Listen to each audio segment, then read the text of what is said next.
تو اس وقت میں آپ کو بتانا چاہتا ہوں کہ خاندان کے ادارے کو مستحکم کرنا جو حکمت دین کا جو ہے ایک اہم موضوع ہے۔ یہ کس اعتبار سے ہوتا ہے؟ نمبر ایک، یہ خاندان وجود میں آتا ہے ایک مرد اور ایک عورت میں رشتہ نکاح سے۔ اس نکاح کی کتنی تاکید قرآن میں ہے، احادیث میں ہے، اس کے لیے دائرہ کتنا وسیع کر دیا ہے۔ آپ ٹھیک ہے، ایک مسلمان مشرکہ خواتین سے نکاح نہیں کر سکتا، مشرکات ہیں، حالانکہ یہ عیسائی جو ہے کتنے بڑے مشرک ہیں، ان میں سے بھی عیسائی اور یہودیوں کو مستثنیٰ کر دیا گیا۔ عیسائی اور یہودی عورت سے آپ شادی کر سکتے ہیں، مشرکہ سے نہیں کریں گے، ہندو سے نہیں کریں گے، کوئی اور جو بھی مظاہر فطرت کو پوجنے والے ان سے نہیں کریں گے۔ پھر مسلمانوں کے اندر چند رشتے مقرر کر دیے کہ ان سے تو یہ اب محرمات ابدیہ، ان سے شادی نہیں ہو سکتی۔ باقی جو خود پہلے ہی سے کسی کے نکاح میں ہے خواتین محصنات، ان سے نکاح نہیں ہو سکتا۔ باقی آپ کے لیے کھلی چھوٹ ہے۔ احل لکم ما وراء ذالک، یہ سورہ نساء میں جہاں وہ محرمات ابدیہ کا ذکر آیا، باقی سب حلال ہے تمہارے لیے، تم شادی کرو۔ پھر شادی میں بھی اتنی چھوٹ نہیں، دو دو تین تین چار چار، اس لیے کہ اللہ تعالیٰ نے طبائع بنائی ہے نا، طبیعتیں ہیں۔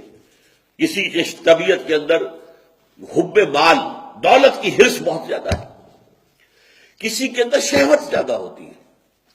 جس شخص کے اندر وہ شہوت اتنی زیادہ نہیں ہے وہ نہیں سمجھ سکتا، لیکن جس کے اندر وہ شہوت ہے وہ ایک بیوی پر قناعت نہیں کر سکتا۔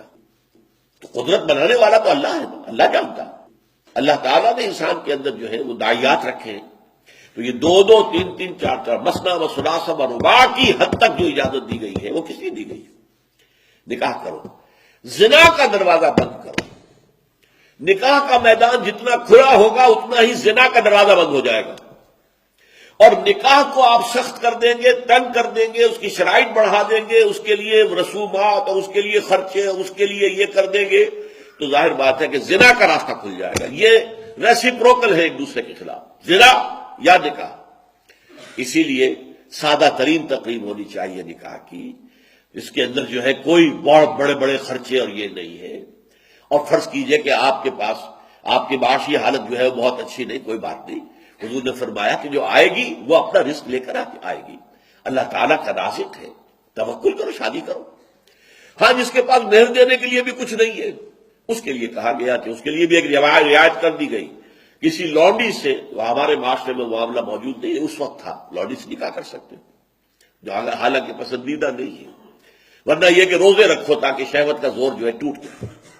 تو اس حوالے سے نکاح کا معاملہ جو ہے، اسی لیے میں آپ کو ایک حدیث آج خاص سنانا چاہتا ہوں۔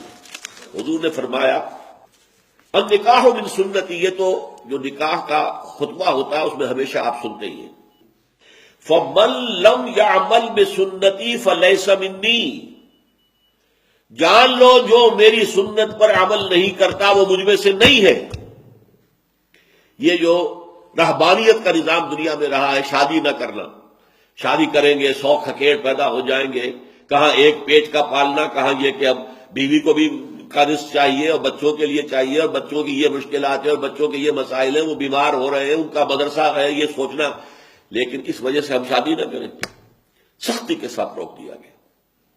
یہ راستہ بند ہے شریعت کے اندر، اور بڑی ہدایت کی گئی کہ نکاح جلد سے جلد کرو، بچے اور بچیاں جوان ہو جائیں جلد سے جلد شادی، ورنہ اگر وہ غلط راستے پر پڑ جائیں گے تو وبال والدین پر آئے گا کہ انہوں نے دیر کیوں کی۔